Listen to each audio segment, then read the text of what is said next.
હમણાં પવનની ગતિ અને પ્રી મોન્સૂન એક્ટિવિટીના વરસાદના લીધે જનધનને ઘણી હાનિ થવામાં હતી, પરંતુ હવે ખેડૂત ભાઈઓ પોતાનું કાર્ય કરી શકશે અને લગભગ લાંબા ગાળાના અંતરમાં હવામાનમાં પ્રકાશને તડકો અને ગરમી વધવાની શક્યતા રહેશે.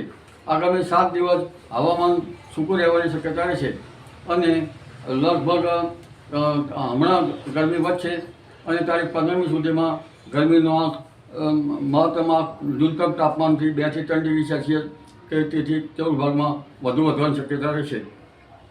14મી એપ્રિલે પવન ફૂંકાવાની શક્યતા રહેશે અને 20મી એપ્રિલ સુધીમાં તો મહત્તમ તાપમાન લગભગ મધ્ય ગુજરાતના ભાગોમાં, વડોદરા વગેરે ભાગોમાં 42 ડિગ્રી કે 43 ડિગ્રી સેલ્સિયસ જેવું થઈ જવાની શક્યતા રહે.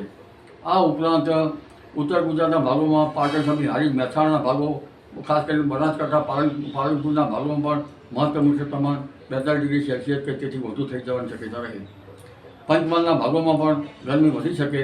અમદાવાદ, ગાંધીનગરના ભાગોમાં પણ મહત્તમ તાપમાન 42 ડિગ્રી સેલ્સિયસની આસપાસ થઈ જવાની શક્યતા રહે. કચ્છના ભાગોમાં મહત્તમ તાપમાન 39 ડિગ્રી સેલ્સિયસ આસપાસ થવાની શક્યતા રહે. રાજકોટના ભાગમાં પણ મહત્તમ તાપમાન 40 ડિગ્રી સેલ્સિયસ આસપાસ રહેવાની શક્યતા રહે. આ ઉપરાંત જૂનાગઢના ભાગમાં પણ મહત્તમ તાપમાન 40 ડિગ્રી સેલ્સિયસની આસપાસ રહેવાની શક્યતા રહે. આ ઉપરાંત પશ્ચિમ સૌરાષ્ટ્રના ભાગમાં મહત્તમ તાપમાન 36 ડિગ્રી સેલ્સિયસ આસપાસ થવાની શક્યતા રહે. દક્ષિણ ગુજરાતના ભાગોમાં મહત્તમ તાપમાન 36 ડિગ્રી સેલ્સિયસ આસપાસ રહેવાની શક્યતા રહે, જેમાં સુરત, નવસારીના, ભરૂચના ભાગોમાં આ ઉષ્ણ તાપમાન રહી શકે. તેમજ લઘુત્તમ તાપમાન અંગે જોવા જઈએ તો રાજ્યના ભાગોમાં લઘુત્તમ તાપમાન 24 ડિગ્રીથી 26 ડિગ્રી સેલ્સિયસ આસપાસ થઈ જવાની શક્યતા રહે.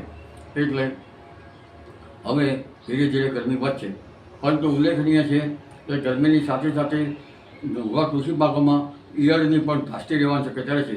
જે બાગાયતી પાકો એક વર્ષથી મોટી ઉંમરના, એક વર્ષની થઈ ગયેલ છે એવા બાગાયતી પાકોમાં આંતરખેડ કરી શકાશે, નિંદામણ કરી શકવાની શક્યતા રહેશે અને લગભગ કઠોળ જેવા પાકોમાં પણ પ્રથમ ફૂલ આવ્યા હોય તો હવે ધીરે ધીરે ઈયળનો ઉપદ્રવ થવાની શક્યતા રહેશે. આથી ખેડૂત ભાઈઓએ પાક સંરક્ષણના પગલાં લેવા સારા રહે. તેમજ હવે કલમો પણ થવાની શક્યતા છે. બોરડી વગેરે પાકોમાં કલમો રહેવાની શક્યતા રહેશે. એટલે હવે ધીરે ધીરે આંતરખેડ કરવાની શક્યતા છે, પરંતુ કેટલાક પાકમાં ઈયળ પડવાની ઘાસી રહેતા પાક સંરક્ષણના પગલાં લેવા સારા રહે. જી.